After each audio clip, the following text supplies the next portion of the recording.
사도신경하심으로 신앙 고백하시겠습니다. 전능하사 천지를 만드신 하나님 아버지를 내가 믿사오며 그 외아들 우리 주 예수 그리스도를 믿사오니 이는 성령으로 잉태하사 동정녀 마리아에게 나시고 본디오 빌라도에게 고난을 받으사 십자가에 못 박혀 죽으시고 장사한 지 사흘 만에 죽은 자 가운데서 다시 살아나시며 하늘에 오르사 전능하신 하나님 우편에 앉아 계시다가 저리로서 산자와 죽은 자를 심판하러 오시리라. 성령을 믿사오며 거룩한 공회와 성도가 서로 교통하는 것과 죄를 사하여 주시는 것과 몸이 다시 사는 것과 영원히 사는 것을 믿사옵나이다. 아멘. 찬송가 204장입니다. 204장입니다.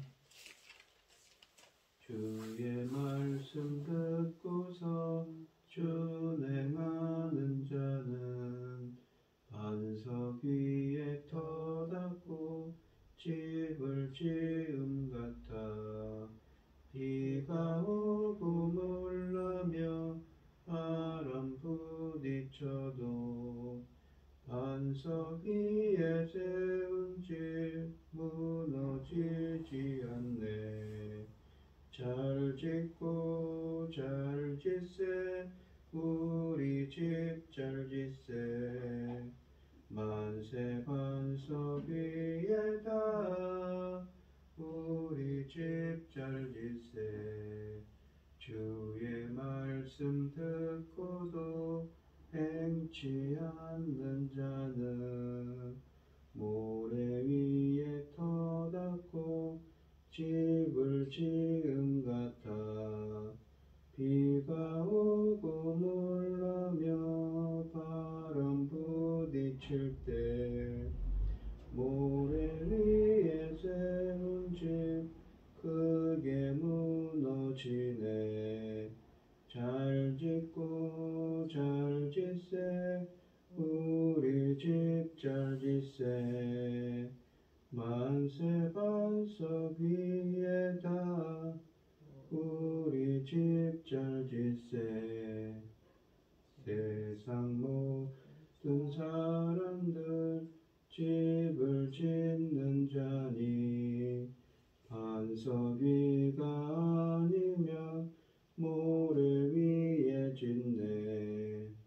우리 구주 오셔서 지은 상을 줄 때 세운 공로 따라서 영영 상벌 주리. 잘 짓고 잘 짓세 우리 집 잘 짓세 만세 반석 위에다 우리 집 잘 짓세. 아멘. 오늘 함께 하실 하나님의 말씀은 신명기 4장 1절로 14절입니다. 신명기 4장 1절로 14절 말씀입니다. 교독을 하시겠습니다. 제가 먼저 읽겠습니다. 이스라엘아, 이제 내가 너희에게 가르치는 규례와 법도를 듣고 준행하라. 그리하면 너희가 살 것이요 너희 조상의 하나님 여호와께서 너희에게 주시는 땅에 들어가서 그것을 얻게 되리라. 내가 너희에게 명령하는 말을 가감하지 말고 내가 너희에게 내리는 너희 하나님 여호와의 명령을 지키라. 여호와께서 바알보올의 일로 말미암아 행하신 바를 너희가 눈으로 보았거니와 바알보올을 따른 모든 사람을 너희 하나님 여호와께서 너희 가운데서 멸망시키셨으되 오직 너희 하나님 여호와께부터 떠나지 않는 너희는 영원까지 다 생존하느니라. 내가 나의 하나님 여호와께서 명령하신 대로 규례와 법도를 너희에게 가르쳤나니 이는 너희가 들어가서 기업으로 차지할 땅에서 그대로 행하게 하려 함인즉 너희는 지켜야 하노라. 이것이 여러 민족 앞에서 너희의 지혜요 너희의 지식이라. 그들이 이 모든 규례를 듣고 이르기를 이 큰 나라 사람은 과연 지혜와 지식이 있는 백성이로 따르더라. 우리 하나님 여호와께서 우리가 그에게 기도할 때마다 우리에게 가까이 하신과 같이 그 신이 가까이함을 얻은 본 나라가 어디 있느냐? 오늘 내가 너에게 선포하는 율법과 그 규례와 법도가 공의로운 큰 나라가 어디 있느냐. 오직 너는 스스로 삼가며 내 마음을 힘써 지키라. 그리하여 네가 눈으로 본 그 일을 잊어버리지 말라. 내가 생존하는 날 동안에 그 일들이 내 마음에서 떠나지 않도록 조심하라. 너는 그 일들을 내 아들들과 내 손자들에게 알게 하라.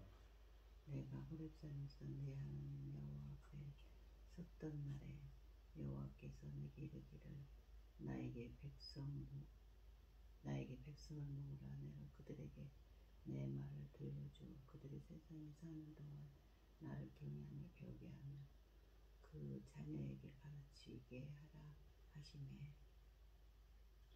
너희가 가까이 나와서 산 아래에 서니 그 산에 불이 붙어 불길이 충천하고 어둠과 구름과 흑암이 덮었는데 여호와께서 불길 중에서 너희에게 말씀하시되 음성뿐이므로 너희가 그 말소리만 듣고 형상은 보지 못하였느니라. 여호와께서 그의 언약을 너희에게 반포하시고 너희에게 지키라 명령하셨으니 곧 십계명이며 두 돌판에 친히 쓰신 것이라. 그때 여호와께서 내게 명령하사 너희에게 규례와 법도를 교훈하게 하셨나니 이는 너희가 거기로 건너가 받을 땅에서 행하게 하려 하심이니라. 아멘. 오늘 본문 말씀의 제목은 말씀의 백성입니다.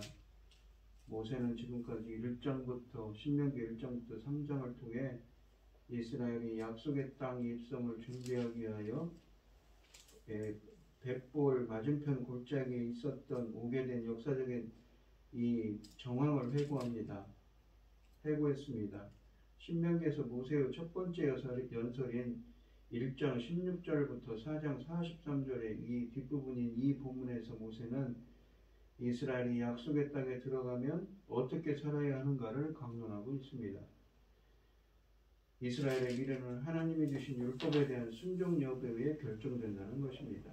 지난날에 이를 회고하던 1장부터 1장, 2장, 3장과 달리 4장은 매우 미래지향적인 성향을 지닌 것입니다. 1절부터 4절은 율법의 완전함에 대해 말씀하십니다. 그는 하나님의 명령에 순종하는 것만이 이스라엘의 약속의 땅에 들어갈 수 있는 유일한 방법이라고 1절에 말합니다. 가나안 땅은 분명 하나님이 주시는 선물입니다. 그러나 이스라엘은 오직 그의 말씀에 순종함으로 그 땅을 차지할 수 있습니다. 벳볼에서 다른 신을 따르다가 땅을 받기 전에 죽어간 사람들과 하나님께 충성하며 살아남은 자들이 땅을 받게 된 일이 이러한 원리를 증명한다고 3절에 말합니다. 하나님의 말씀에 순종하는 일은 이스라엘의 생존권과 그래서 직접 연관된 것이지요. 모세는 1절에서 이 이스라엘에게 자신이 가르쳐주는 규례와 법들을 잘 듣고 준행하라고 합니다. 이스라엘은 분명 하나님의 계명을 이해할 수 있으며 순종할 수 있는 능력을 소유하고 있습니다. 하나님은 오래전에 가데스 바네아에서 그리고 최근에는 이 바알 부올에서 이들의 순종을 시험하신 것처럼 앞으로도 종종 약속의 땅에서 이스라엘의 믿음을 시험하실 것을 암시합니다.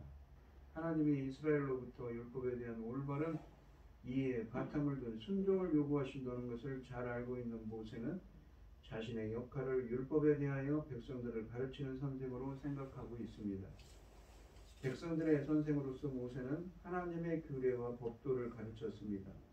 규례는 곧 지켜야 할 규정들을 의미합니다. 법도는 판결하다, 샤파트라는 이 히브리어에 의해서 파생한 단어이며 신적 재판관이 준 규례를 의미합니다. 율법은 하나님이 절판에 새겨주신 법과 신적인 재판관이 주신 규례이며 이스라엘과 세우신 언약의 바탕입니다.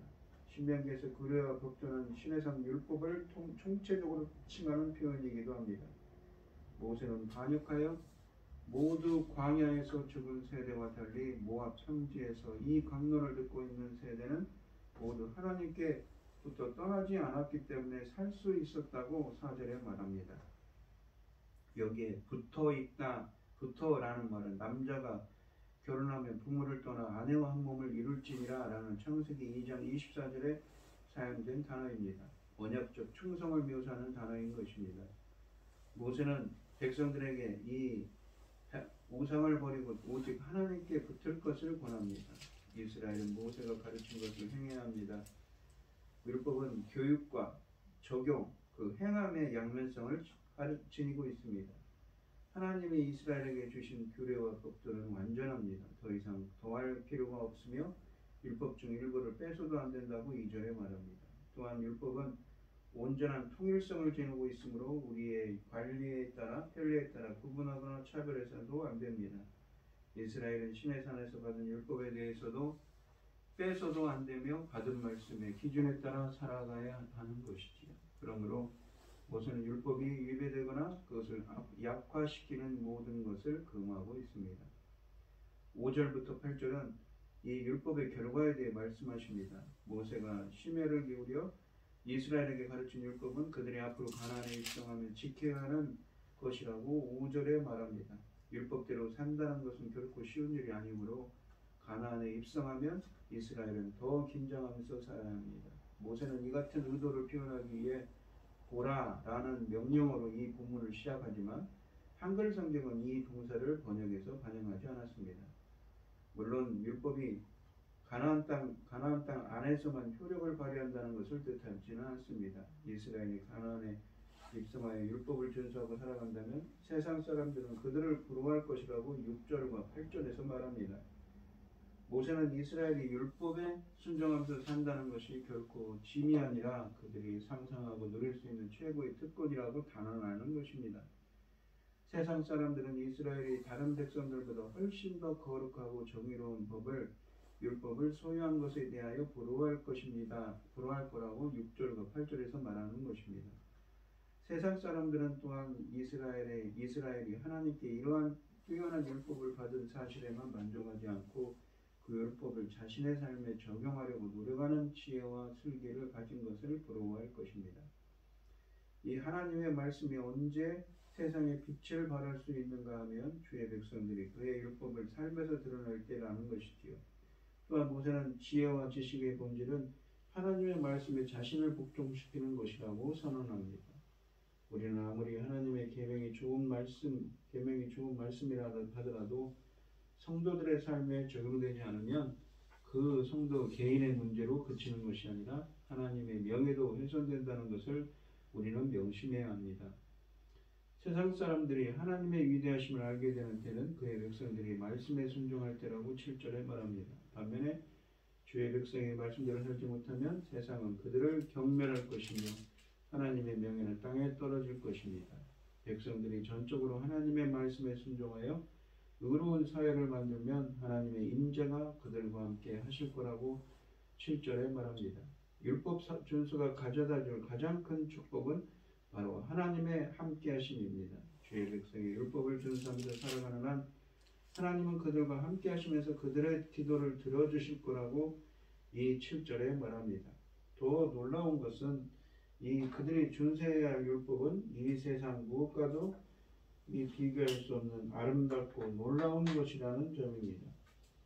하나님이 가장 아름답고 사람을 행복하게 하는 짐을 지어주셨습니다. 이런 짐은 무거운 것이 아닙니다. 살아갈 만큼 가벼우며 짐을 질수록 사람을 짓누르는 것이 아니라 지는 자가 행복해집니다. 의로운 사회 질서와 하나님의 임재는 믿음 공동체가 지내야 할 가장 중요한 요소입니다. 백성들이 의로운 사회를 형성하면 그들이 기도할 때마다 하나님의 가까이에서 들으실 것입니다.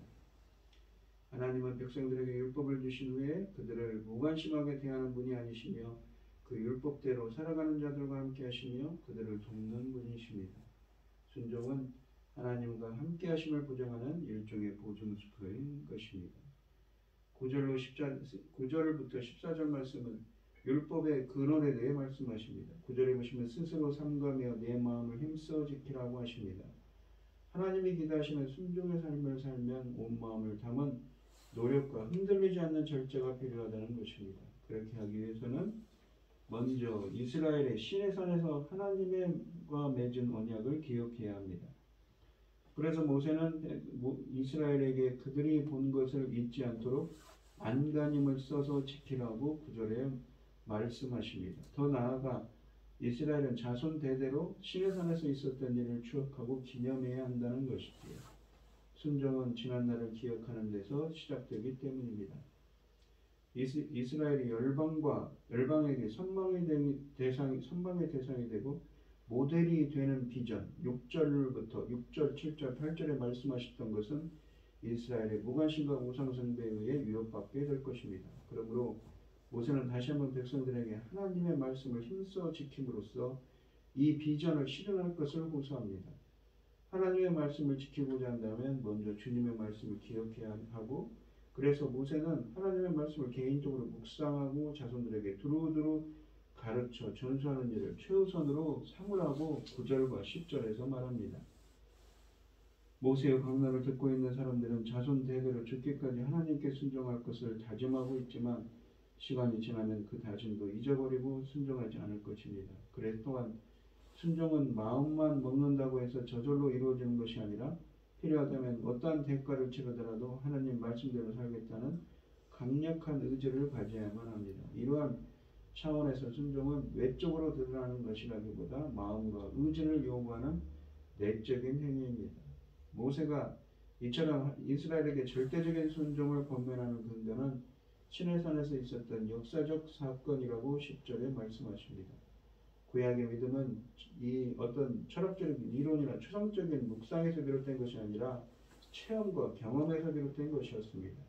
이스라엘 백성은 개념이나 생각을 정의하는 사람들이 아니라 이 믿음의 사람들은 역사 속에 일어난 일에 대한 증인, 하나님이 하신 일에 대한 증인들이었습니다. 모세는 마치 그의 청중보드가 시내산에서 하나님의 현현을 목격했던 것처럼 9절에서 네가 그 목도한 일을 잊어버릴까 하노라 라고 말씀하십니다. 그러나 우리가 잘 알다시피 그의 청중 중 40세가 넘은 사람들만 이 시내산에 있었습니다. 나머지는 부모들의 증언과 가르침을 통해 시내산 일에 대하여 들었을 것입니다. 그럼에도 불구하고 모세가 이처럼 말하는 것은 그 앞에 서 있는 이스라엘이 시내산 공동체의 연속선상에 있기 때문입니다. 하나님이 이스라엘을 시내산으로 부르신 데는 두 가지 목적이 있습니다. 첫째는 그들이 하나님을 경외하며 살아가기 위해서, 둘째는 그들이 자손들에게 하나님을 경외하도록 가르치게 하기 위함이라고 10절에 말씀하십니다. 하나님을 경외하는 삶은 도덕적인 행동을 추구하며 죄 짓는 것을 두려워한다는 뜻입니다. 자녀를 가르치는 것은 신명기 안에서 지속적으로 등장하는 중요한 테마일 뿐 아니라 언약의 일부이기도 합니다. 9절 본문에서 하나님 이스라엘이 시내산에서 눈으로 본 것을 잊지 말라고 하는데 11절에서는 그들은 과연 무엇을 보았는가요? 그들이 본 것은 11절에 보시면 산을 훨씬 높이 산을 휩쓸 이 둘러싸고 있는 높이 치솟은 불길, 어둠 그리고 검은 구름이었다고 출애굽기 19장 등지에서 말씀하십니다. 하나님의 현현이 동반한 현상들을 보았던 것이지요. 그러나 그들은 구름과 불길 속에서 말씀하시는 하나님을 들었지만 하나님의 모습을 보지는 못했습니다. 하나님이 거하시는 하나님이 이 날 시내산에 임하셨습니다. 하늘에 거하시던 하나님이 시내산에 이 날 임했습니다. 그러나 모습을 보이지는 않으셨습니다. 여호와께서는 분명 시내산에서 모습을 드러내셨지만 어떤 형상으로도 보이지 않으셨고 이미지가 아니라 말씀으로 나타나셨던 것입니다. 시내산에서 이스라엘에게 주신 것은 두 돌판에 새겨진 십계명이라고 13절에 말씀하십니다. 하나는 하나님의 것이고 다른 하나는 이스라엘의 것입니다. 이스라엘은 자신의 돌판을 하나님과 것과 함께 법궤에 보관합니다. 본문은 십계명을 언약이라고 또한 13절에 말씀하십니다. 어떻게 언약을 주셨냐면 어떻게 언약을 주셨냐면 계명을 어떻게 주셨다면서 어떻게 언약을 주셨다면서 계명을 또한 말할 수 있을까요? 성경 안에서 언약은 세 가지 의미를 지닙니다. 모두 의무와 연관됩니다. 첫째는 언약은 자신이 꼭 조항을 지키겠다는 의지를 보이는 약속입니다. 둘째는 언약은 상대방에게 의무를 다할 것을 요구하는 것입니다. 셋째는 언약은 쌍방이 서로 자기 의무를 다하겠다는 다짐을 표현하는 것입니다. 이 세 가지 의미가 모두 하나님과 이스라엘 사이에 맺어진 관계에 적용됩니다. 이스라엘과 하나님 사이에 체결된 계약은 하나님이 이스라엘에게 요구하신 것들과 이스라엘이 스스로 하나님께 의무를 다하겠다는 의사표시를 한 것들로 구성됩니다. 그러므로 모세가 십계명을 언약이라고 하는 것에는 무리가 없습니다. 또한 십계명은 모세 오경에 기록된 모든 율법을 대표하는 상징이기 때문입니다. 오늘 본문 말씀을 보시면 약속의 땅은 차지할 땅일 뿐만 아니라 채워갈 땅이기도 합니다. 하나님 나라를 세우는 일은 대적자들을 쫓아낸 것으로 끝나지 않지요. 백성들이 율법에 순종하지 않는다면 그 땅은 여전히 대적의 소유로 남을 것입니다. 미답지를 개척하는 일도 중요하지만 정착지를 잘 기경하는 일을 소홀히 하지 말아야 합니다. 등잔 밑이 어둡지 않도록 말씀의 빛을 먼저 내 가정과 교회에 두루 비추고 그 말씀으로 이 교회를 공동체를 세워가는 여러분들이 되시기를 바랍니다. 기도하겠습니다. 하나님 아버지 감사합니다. 우리가 사는 이곳도 우리의 가정도 나부터 우리의 가정도 우리의 공동체도 말씀으로 세워갈 수 있도록 하나님 나라를 세워갈 수 있도록 역사하여 주시옵소서. 이 모든 말씀 거룩하신 예수님 이름으로 기도합니다. 아멘. 하늘에 계신 우리 아버지의 이름이 거룩히 여김을 받으시오며 이름이 거룩히 여김을 받으시오며 나라의 마옵시며 뜻이 하늘에서 이룬 것 같이 땅에서도 이루어지이다. 오늘날 우리에게 일용할 양식을 주옵시고 우리가 우리에게 죄 지은 자를 사하여 준 것 같이 우리 죄를 사하여 주옵시고 우리를 시험에 들게 하지 마옵시고 다문하게 썩어옵소서. 이게 나라와 권세와 영광이 아버지께 영원히 있사옵나이다. 아멘. 오늘 주신 말씀 가지고 기도할 때에요. 먼저는 이 하나님의 말씀으로 나와 우리 공동체를 세워갈 수 있게 해달라고 기도하시고 어려움을 당하신 분들과 각자 기도점을 가지고 주여 삼청하시고 통속으로 기도하도록 하겠습니다. 주여 주여 주여 아버지 하나님 우리 나 자신부터 우리 가정부터 우리 공동체부터 말씀으로 세워갈 수 있도록 하나님 나라를 세워갈 수 있도록 주님 역사하시고 인도하여 주시옵소서. 함께하여 주시옵소서.